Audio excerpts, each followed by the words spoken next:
Wazi wamnandi umculo kaBathabile Sikhosana yasesivuselelekile lapha e-studio mbukeli. Njengamanje ke kodwa ke isikhathi sokuthi ke singene ehoreni lesi lokugcina. Mangabe singena ehoreni senza njani? Yebo. Xa singena andisazi nisavuselelekile kodwa masingene. Asibheke ihamba phambili kuleli hora.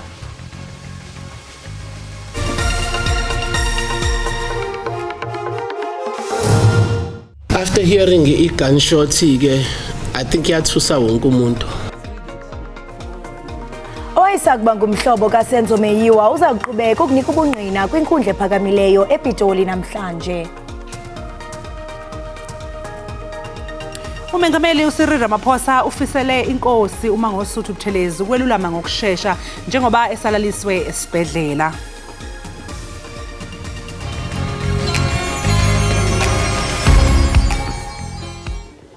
Lutshani nginguleno sigushishe lomkhathi ikwekwezi FM emthonjeni 9 to 12. Siyakwamukela ehleleni elitsha likaMabonakude lendaba ezinabileko Ekhaya Jikelele. Sikhamba nawe noyomsebenzini uthinge esikolweni konke okuhloka kuyokuthola zamva nje siphuma phambili indaba siqahe ngezemidlalo ubujamo bezulu ukuthi na uphuma ekhaya wazi ukuthi umbathe njani. Konke okuhloka ngelimi oluzwisisako la ku SABC News.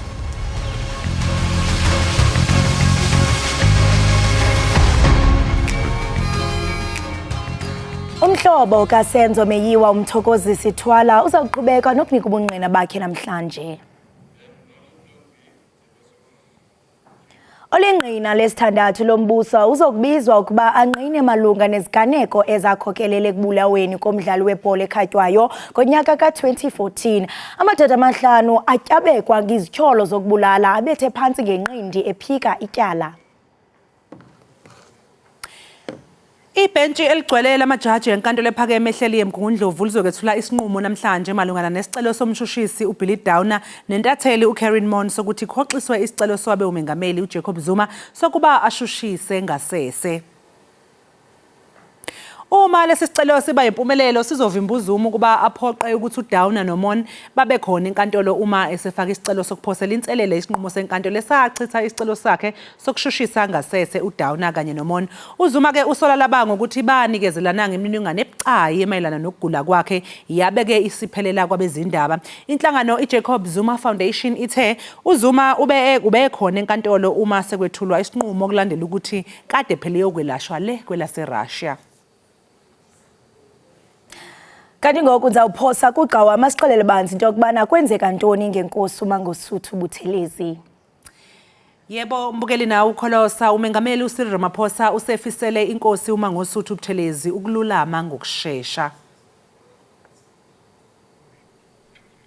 Umntwana wakwaphindangene usalaliswe esibhedlela namanje kanti ke umndeni wakhe uphinde wangeniswa esibhedlela kulandela ukuhlaselwa yinhlungu emhlane kubeke sekudingeka ukuba aqhubeke phela nokuhlala esibhedlela kuze kube uyalulama ngokugcwele. Wabuyiselwe esibhedlela emva kwesikhashana ededeliwe ngenxa yazo beli inhlungu emhlane wakhe. Umndeni ke uthina kanjani uyethemba ukuthi uzolulama ngokugcwele waphinde futhi ke watusana ezilokotho ezinhle eqhamuka ezakhamuzini zakuleli eyifisela inkosi uMangosuthu ukululama ngokusheshsha.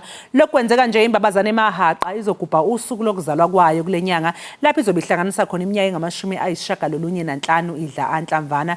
Umbukeli ke kuzothinga le kwehora lesishiyagalombili sixhuma nodokotela uBhekuyise Ngqengelele Buthelezi ozokwenaba kabanzi ngesimo sempilo somntwana wakwaphindangene. Owayesakuba ngumphathiswa wezothutho eNtshona Koloni uBongikazi Madikizela ubhengeze kwindibano noNondaba eKapa ukuba uza kuphinda azinike ithuba lokonyulwa njengenkokheli yeDA kweli phondo. Kwiminyaka emibini edlulileyo waye warhoqa njengenkokheli yalombutho ephondweni njengomphathiswa wezothutho nanjengoko kusithiwa waxoka ngeziqinisekiso zakhe zemfundo. I believe that we must engage people. And of course, lastly, I strongly believe that as a leader, we must work together with the like-minded people come 2024 so that we can get a different government. I think it has been proven in South Africa that for the last almost 30 years now, things are getting worse instead of getting better. And I think what we need to do as leaders really is to be politically mature and really put our egos aside. Yize imbangela yokuqhuma okwenzeka emathunjini omgwaqo enkabeni yedolobha iGoli isiqinisekisiwe ukuthi kwaba yi-methane gas, kepha namanje akacaci ukuthi iyaqhuma kanjani le gesi. Lokho kuza nje umkhandlu udolobha waseGoli uthi indleko zobungako bomonakalo wadaleka zingase zidle igidi eziyi-170 zamarandi. Emasontweni amabili adlule kwaqhuma igesi emgwaqweni uLilian Ngoyi owawaziwa ngeBri enkabeni yeGoli. Selokwenzeka lesi sigameko kube nemibuzo ngokuthi imbangela lokuqhuma bekuyini. Namhlanje ke le mibuzo iphendulekile. The type of the gas that has fueled the explosion is methane. We can say it with certainty, it's methane. Ngesonto eledlule umkhandlu umemezele ukuthi le ndawo isiphephile futhi uphinde waveza ukuthi inhlelo zokuyilungisa seyiqalile.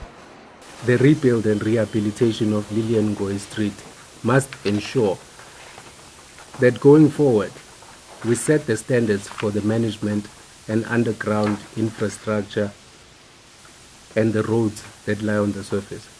Uphenyo lisaqhubeka kanti akakacaci ukuthi lo mgwaqo uzolungiswa isikhathi esingakanani. Usapho lwakwaDalisile Ngcobo lutyhola isebe lezempilo kwiphondo leMpuma Koloni ngongakhathali. Okukuza emva kokuba oogqirha besibhedlele iNelson Mandela Academic Hospital betyhola ngokwala ukunyanga indoda eneminyaka engama-23 ethe yatsha ngokumasikizi engalweni, esifubeni nasebusweni. Sele zileqa isibhozo iinyanga uNdaba Zovuyo Dalasile esesibhedlele. Lo ubengumfundi kwanocollege eDikini. Izandla zakhe zezona zinomonakalo omkhulu. Bekukhe kubekho ithuba lokuba athengelwe izixhobo zokutshintsha amanxeba nanjengoko bezingabikho esibhedlele eNgcobo. Xa zawuya umntana eMandela kuyafika eMandela kuthiwa akho bhedi, ibhedi umntana bezawulala kuyo kufakwe umuntu kuyo. Ucelelwe indawo eMthatha Regional Hospital. Wathatha umntana wayobekwa pha. Oogqirha baseMandela zange baye neminenye. Usapho lakwaDalasile lavuma ukuba kwenziwe utyando, kodwa isibhedlele iNelson Mandela sele simjike amageli. Ndayosayina i-consent form phaa ngabo-9 ekuseni. Ndayisayina ndafika ifilishwe ndasayina. Ndalinda i-ambulance, yafika i-ambulance yasithatha saya etheatre eNelson Mandela. Xa sifika eNelson Mandela etheatre kwathiwa ayaziwa le nto. Isebe lezempilo lithi uzokutyandwa kwiveki ezayo. Oogqirha abazingcali kuqhaqho benze uphando olugqibeleleyo kwimeko yakhe ngenjongo zokufumanisa ukuba ukulungele kusini na ukuyokwenziwa uqhaqho. Iingxelo zibuye zibonisa ukuba zikhona izinto oogqirha ebezibaxhalabisa neziye zakhokhelele ekubeni bakhe baziqwalasele. Ndingulwandile Mbulali, eNgcobo. Umkhandlu udolobha weTheku uthenge amaloli angama-55 athwala amanzi ukwengeza kulawo akhona ngaphezu kwe100 avele ekhona kulomkhandlu. Lamaloli athutha amanzi angama-55 azokwandisa kulawo angaphezu kwe100 avele ekhona eThekwini. Lamaloli azosiza imiphakathi esekuphele izinyanga intula amanzi ezindaweni ezahlukene zeTheku namaphethelo. Ingaphezulu wamaphesenti angama-60 inqalasizinda yedolobha eyacekelwa phansi izikhukhula ngoMbasa nangoNhlaba ngo-2022. Mas remove lawa u55 ebesikade siwahirisha ngaphandle kwabazimele kuzokwehlisa ibudget yethu ukuthi ebesisebenzisa sikhokhela bona ama millions besigcina spend 100 million ngonyaka ekhirisheni lama trucks. So kuzokwehlisa lo mthamo wemali ebesiukhokha, leyo mali sizokwazi ukuyithatha manje siyichanele ekumaintaineni silungise kahle inqalasizinda yethu. Ukhawunda uthi kudingeke ukuthi umasipala ushintshe izimali ebezabelwe omunye umsebenzi ukuze kulungiswe inqalasizinda eyakhahlamezeka ngezikhukhula. Sizothula ama-truck amaloli lawa okuhambisa amanzi emphakathi, kakhulukazi le mphakathi enenkinga efana njengongonyameni, enenkinga efana njengoko-Ward 2 o-Ward 3 komzinyathi. Umasipala uthi usuqinisa ezokuphepha ngokufaka amakhamera ukuze kugwenywe ukwebiwa kukadizili emathangeni abo. Ukuntshontshwa kukadizili ezinye zezinto ebeziphazamisa ukulethwa kwamanzi. NginguNonhlakanipho Magwaza ezindabeni ze-SABC eThekwini. Unyulo lwaseZimbabwe liphazanyiswa zinkundla zamatyala oku kukhokelele ekubeni amaqela aphikisayo athandabuze inkqubo yolonyulo phambi kovoto. Inkundla ke ephakamileyo imamele isibheno seqela eliphikisayo i-Citizens Coalition for Change emva kokuba inkundla yasebulawayo ichithe abagqatswa beliqela abali-12 epalamente. Owayesakuba ngumphathiswa waseZimbabwe uSaver Kasukuwere sele efake amaphepha kwinkundla yomgaqo-seko emva kokuba inkundla ephakamileyo yalurhoxisa ugqatso lwakhe. Kwangaxeshanye ke iZANU-PF ibibhankasa okanye ibikhankasa gxebe kwindawo ephantsi kombutho ephikisayo apho abagqatswa be-CCC abali-12 baye bagxothwa. ZEC, which is the electoral management body in our country, must not proceed to print ballot papers up until the application for direct access, which will vet whether or not the Supreme Court was constitutionally correct, is heard. ZANU-PF is an organized political party. ZANU-PF keeps time. When there's a nomination court, we know when it opens and we know when it closes.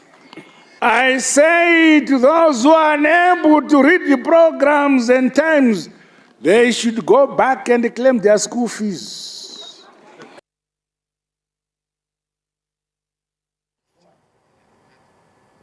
Ngaphambi kokuba uphume mbukeli nali uqikelelo lwemozulu rhabula kodwa ungafinci.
Inkosi ngokuhlala nathi nisasibukele kaloku apha ekhaya jikelele kanti ngoku singena kwezithe zatshotshenxa kumakhasi onxibelelwano. Siyabona wena pha mamtshali into yokubana eqala nqa yo i-Netball World Cup 2023. Hashtag Netball World Cup 2023 kube hashtag EFF kanti ke futhi ukhona no hashtag banyana laphayana ke mbukeli. So ke with the Netball World Cup ke akekho phela ke osengazi iNetball iqembu lama Proteas belikade lidlala ke neNew Zealand. Phela ke mbukeli uzokhumbula ukuthi iNew Zealand iyiqembu okuyilona eliphethe indebe currently ama current cup owners aphethe indebe yeNetball. So iqembu elistrong kakhulu futhi ebelesatshwa ebelibhekiwe ukuthi nje lizobe liyamanye amaqembu azodla umhlanganiso ke kulomqhudelwano kufanele ukuthi agadwe. So ke ama Proteas adlale nabo izolo asebambana ke ngedraw ka 48-48. asebenze kanzima kamantombazane phela kukhulula ukushaya amaqembu afana no New Zealand. So kwakhona lokho nje ukuthi kutholakala i-draw nje kuyi-achievement on its own. Sijabulela khona lokho because sizokwazi ukuthi ke siqhubekele phambili sidlale. So ke kusukela manje ke ama-Proteas asezodlala ke ne-Uganda. Emva kwale game yabo ne-New Zealand. Baphefumuleke nababukeli laphana ku-X ake sibone ukuthi ke bathini.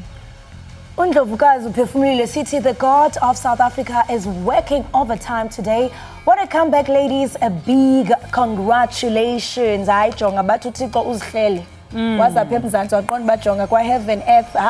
Ingathi akwenzeki manje ehle apha ngenene. Inhle kakhulu wena lento nokusi especially sikwinyanga yamanina. Yes.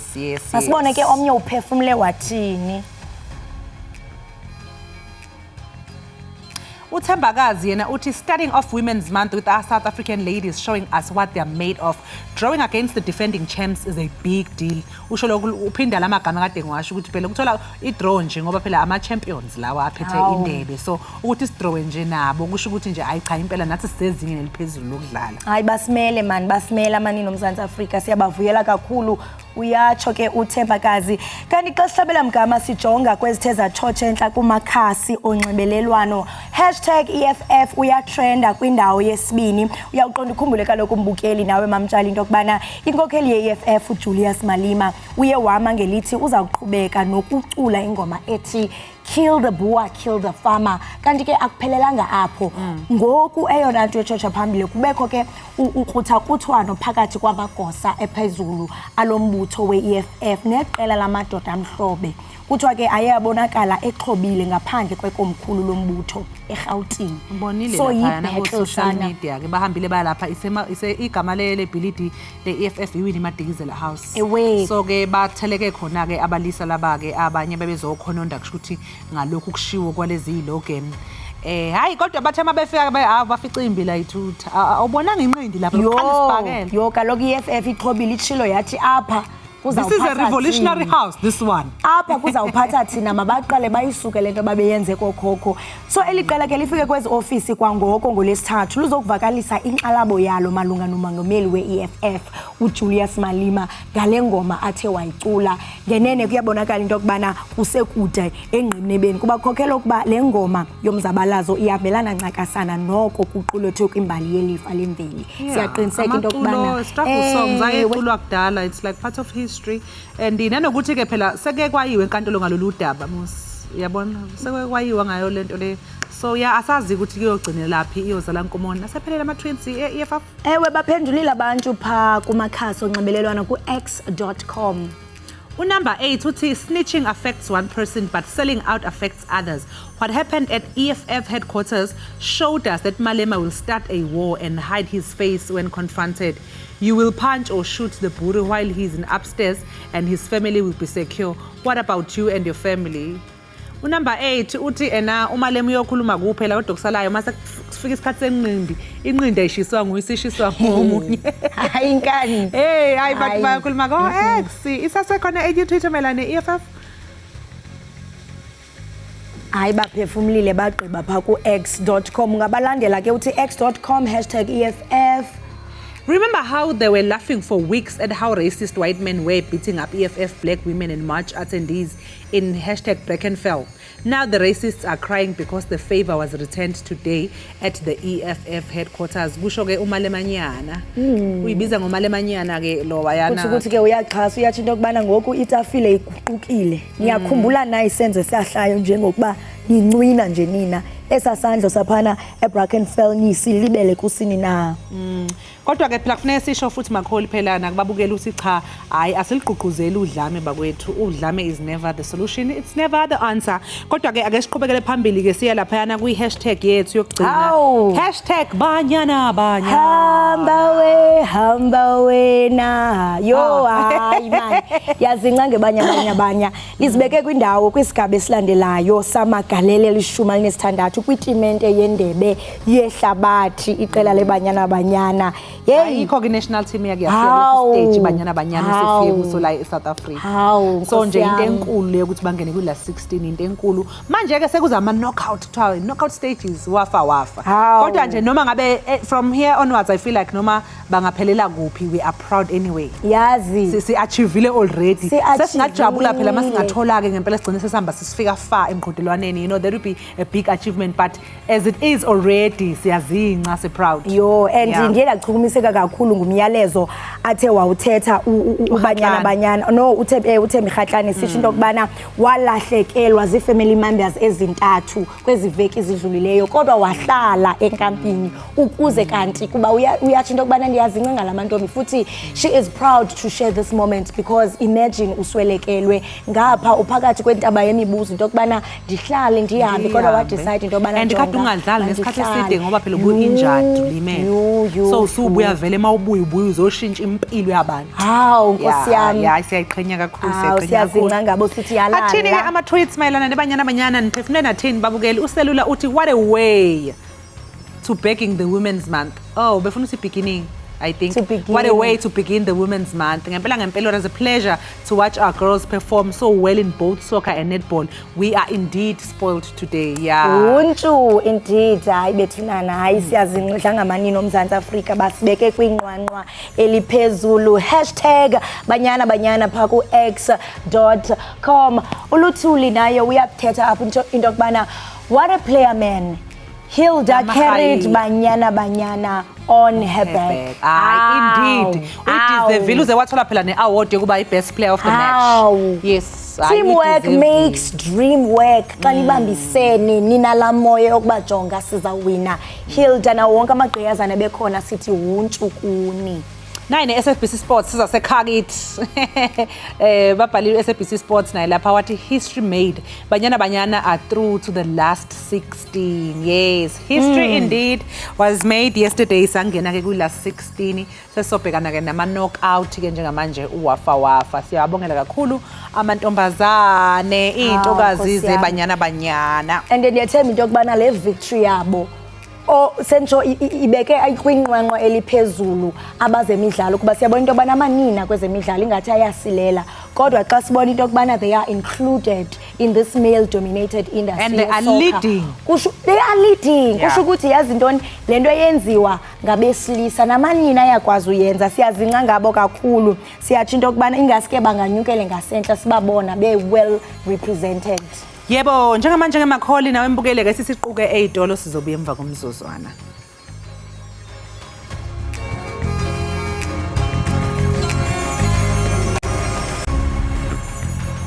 Siphinde sikwamukele mbukeli ekhaya Jikelele.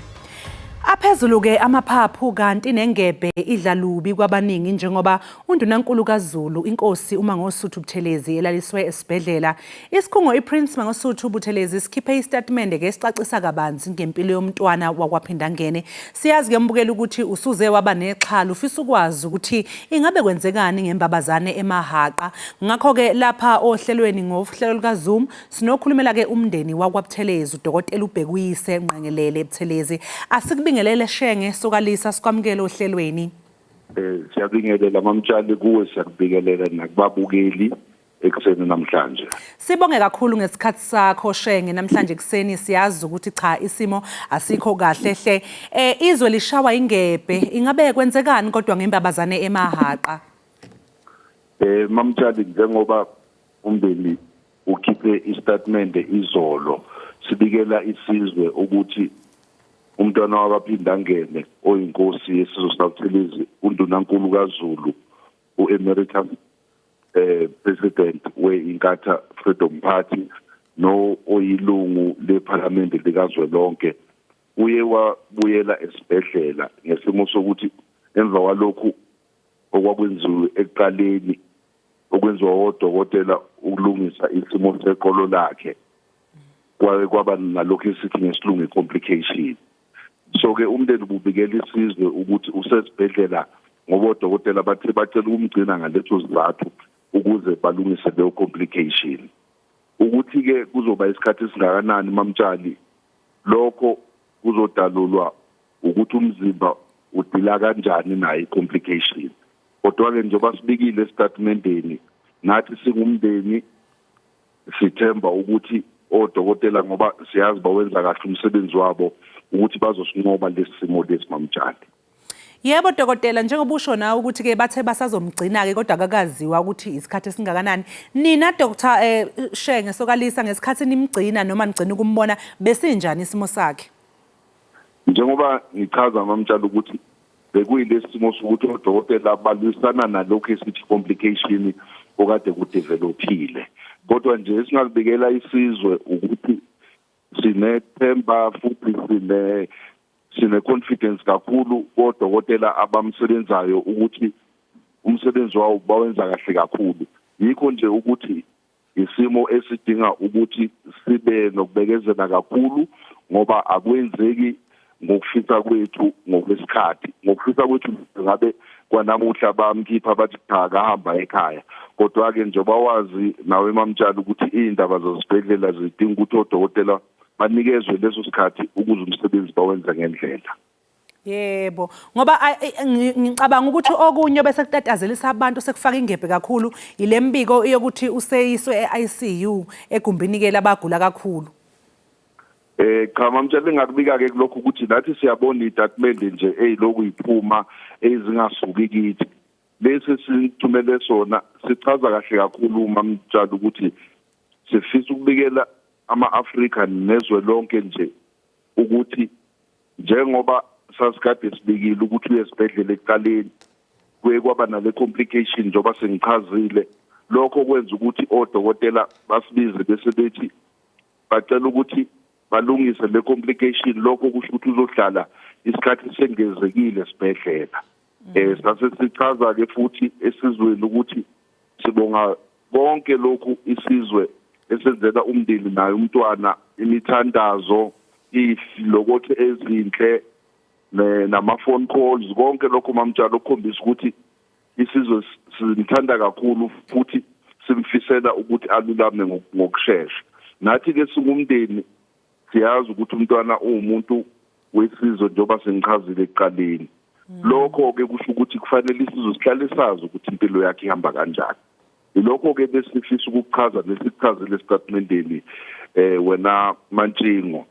Kodwa ke ngeke sisikwazi ukubavimba abanye abantu nabo abahebeza abakhibezayo emaceleni kodwa esicela ukwazi isizwe nje ukuthi istatement esikhishwa umndeni kusuke kuyiso istatement esiqondile.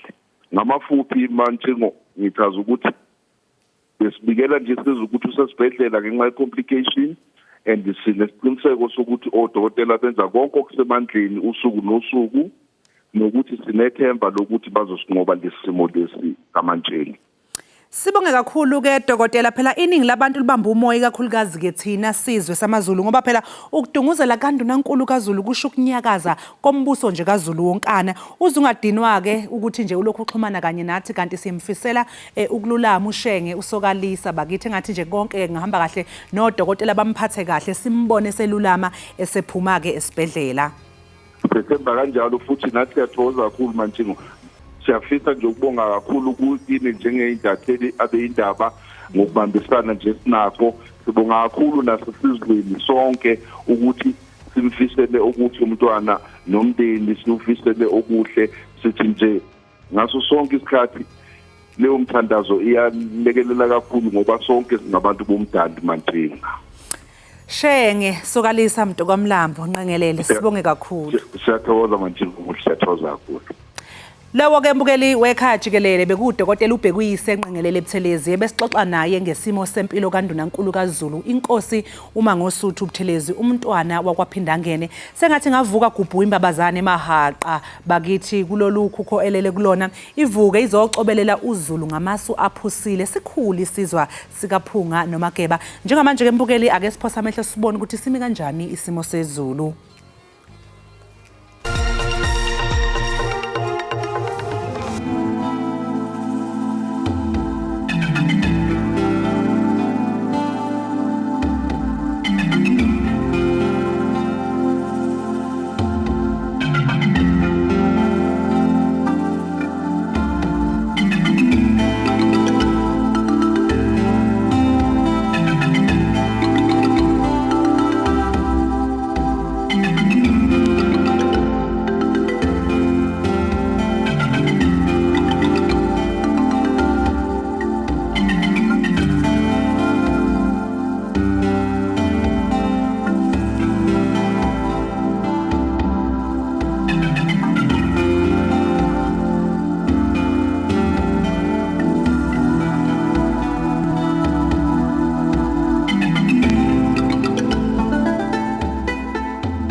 Enkosi ngokuhlala nathi nisasibukele kaloku apha kwikhaya jikelele kanti ke ubusandula ukungena ufika sesichwechwela ngasenyanga kodwa ke ungabi naxhala awukaphoswa ngoku ke lixesha lokuphonononga incwadi i-book review ngelamakhumsha okanti namhlanje sijonga incwadi kamama Rosina Sidibane ethi Rosina Sidibane Modiba A Dream Denied ibhalwe ke ngowayesakuba imbaleki yabasetyhini yebala elintsundu ngexesha lorhulumente wocalucalulo umama Rosina Sidibane Modiba. Mama Rosina masikubulise sikwamkele entobeni Ekhaya Jikelele and happy Women's Month. Oh, thank you, my dear. Happy Women's Month to you. Uyaphila? Uyaphila, Mama Rosina? Okay, all right, Mama. I'm good. Literally all right. Incwadi yakho mama ithi Rosina Sidibane Modiba A Dream Denied. Apha kwincwadi yakho uye wathetha ngempilo yakho njengembaleki elinina yokuqala lebala elintsundu kwaye wafumana nembasa yegolide ku-1050 meters. Uthi kwakungemandanga ncam ngenxa yocalulo. Kutheni usitsho njalo kwaye leliphi eliphupho lakho owalivinjwayo? Ke rata go dumedisa ba botlhe ba lebeletseng ba theleditseng. My name is Rosina Sidibane Modiba, Ekhaya Foundation Faith HOD. The book Rosina Sidibane Modiba, A Dream Denied. It's about a dream that I was denied during apartheid era. During our time, I was an athlete, but due to apartheid, I wanted to represent South Africa in the Olympics, which means I wanted to be one of the Olympians. But due to segregation, apartheid, I couldn't make it as much as I was in the same level with our counterparts, the whites. But due to that, I couldn't make it because firstly, in order to compete outside our country, you need to compete inside the country so that you qualify. But due to apartheid, I couldn't go even to compete with our own counterparts, which means the whites, our own white South Africans. So I couldn't make it outside before I make it inside the country. That's what made me to say the dream denied. No one, I had that potential, but I couldn't due to apartheid. Mama Rosina uyasho into ukuthi into yaku-inspire to write le ncwadi kukuba wachaphazeleka kakubi ngexesha lwasendulo apho sasibona into yokubana it was apartheid. Khawusixelele banzi ngaloo mpatho egadalala okanye ukuhlukumezeka kwakho. What are some of the experiences that you had to go through during this apartheid era? The book, it wasn't written by me, it was written by Lerato Trok. Lerato Trok wrote a book because after I met her about 5 years, and then one of the workers at our work, I was working at Batuka Primary School, told her that, you know this woman, did you hear the story about this woman? And then this Lerato Trok was amazed, why should I know about this woman? Then our librarian told her about me and said that Rosina Sidibane Modiba was one of told her the whole story about me. And then how did it come that I was so, I usually call myself forgotten hero because no one was there for me, but it was myself, my coach, and my sister who was also running with me. But because I had that, I was resilient to this, that even if I cannot compete with the whites, but because I have the whole potential, it's for me to show them that I can do it. Even if they thought that a black woman cannot run some distances that were run by the whites. But due to the potential that I had to show them that I can do it. And I was so resilient. And then I had that passion in myself that even if I have this problem, then I have to show them that I can do it by myself. Mama Rosina, while the world is tackling systematic racism, we see the likes of Okasta Simenya besokoliswa nabo as athletes. We know in Dokbana she has been questioned a lot ngento yomzimba wakhe, and siyaqonda Dokbana ngenene uye wahlukumezeka as a black athlete. Ungathi mhlambe, how did this move you njengoko nawe usitsho into yokubana unembali kwezemidlalo, and what sort of advice would you give to young athletes nabo mhlambe ababona ngathi as bemnyama it's a dim world for them to shine because bamnyama? What advice would you give them? Firstly, I would like to tell each and every young women, young athlete, young sports person that whatever God has made you to be who you are. And then no one will have to criticize you. No one has to say something about yourself. You yourself, you know yourself, and then you know your potential. Just keep on. Do what you do best. And mostly I would like to tell most of the athletes or the sports ladies or women, if you are a woman, you are just a person like any other person. And then the main thing is just because if a sports person, the life of a sports person is very short. Therefore, in order to be able to sustain, you need to be educated. That is why usually they say a sound body in a sound mind in a sound body. Even if they are sports people, but they need to be educated. They need to take their education serious. Because if ever you have that potential, but you are not educated, once you have a fall down, then it's amen about you. No one will remember you. No one will recognize you. No one will call you back. But if ever you are educated, you will carry on with your potential and show them and motivate others that you can do it, even whatever struggles you have. We were not born in an easy world. Everything was difficult for us. But because we have that potential, we have interest in the sport. Then therefore we were assertive. Then we exercised a patience. We carried on training, doing what we know best so that we can reach where we reach. Mama Rosina, you speak a lot about unleashing a potential, and speaking of that, you also encourage young girls abasafunda into yokubana mabangene kwezemidlalo, and we've seen the massive success yeBanyana Banyana iphumelela group stage. I mean, it's magical. It's a remarkable one. Njengomntu ke wezemidlalo, how do you feel about iBanyana Banyana success yabo? I'm so happy for them. I'm so happy. As much as for women, it's so difficult, especially in our country, to reach this. Because now, Banyana, mostly they all by themselves. Sometimes the country sometimes don't support them, but they don't give up. They carry on and show them that we as women of South Africa, we can do it. We can reach wherever men cannot reach. I'm proud of Banyana Phambili ngembokoto phambili. Phambili ngembokoto phambili. When yourself, Mama Rosina, you are defying the odds njengenina laseMzantsi Afrika, and you spoke a lot about umqeqeshi wakho njengoko usitsho into yokubana naye ebeyinxalenye xa kubhalwa le ncwadi. Ungathi mhlambe ingakanani indima athe wayidlala ebomini bakho? How much contribution has she added in your life as a woman?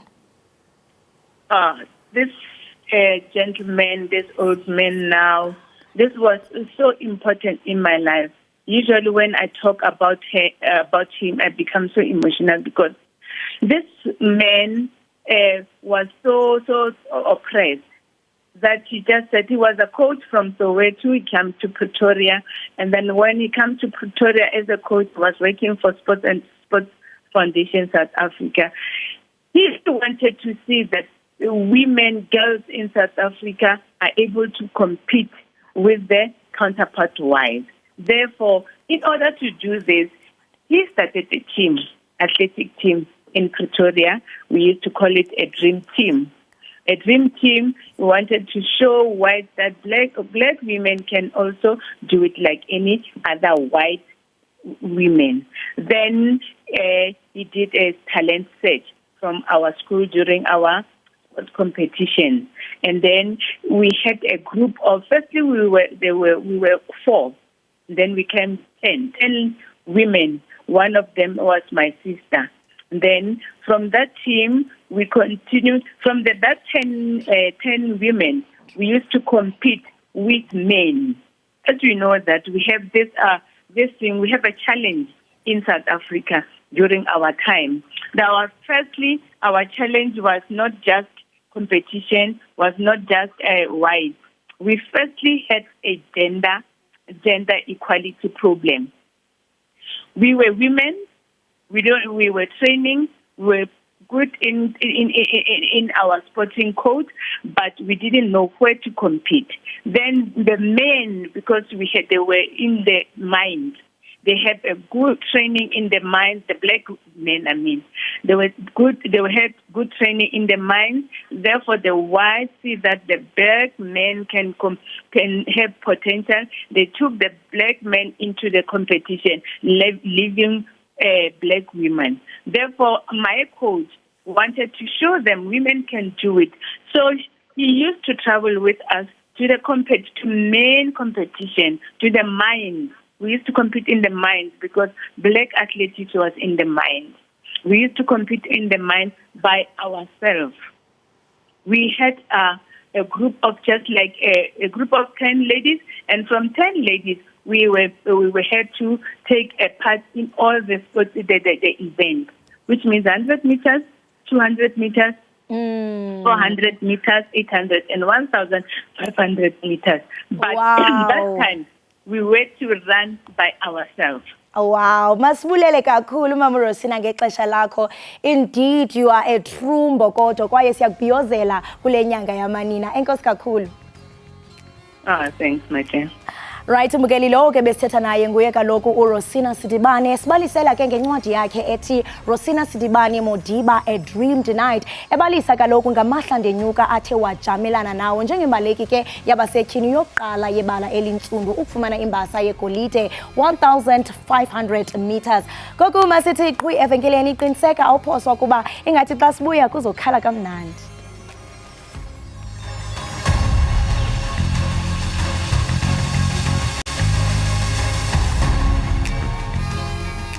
Bukelisa sifike ekupheleni kohlelo lwethu namhlanje. Sibonga kakhulu ngosihlanganyele kanye nathi siyabuya futhi kusasa ngesikhathi esifanayo.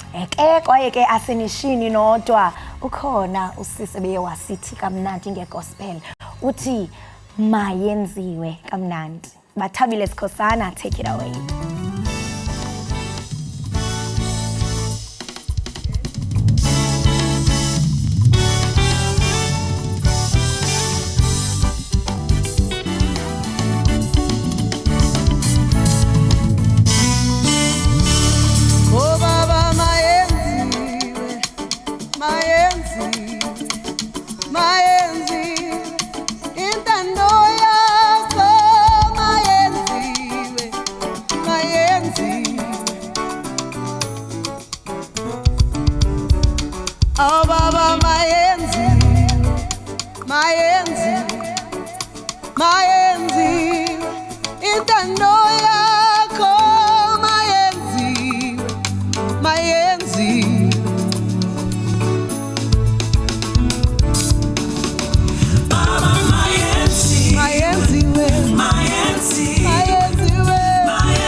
Goa baba ubungwele hakade Goa ko kenkasimu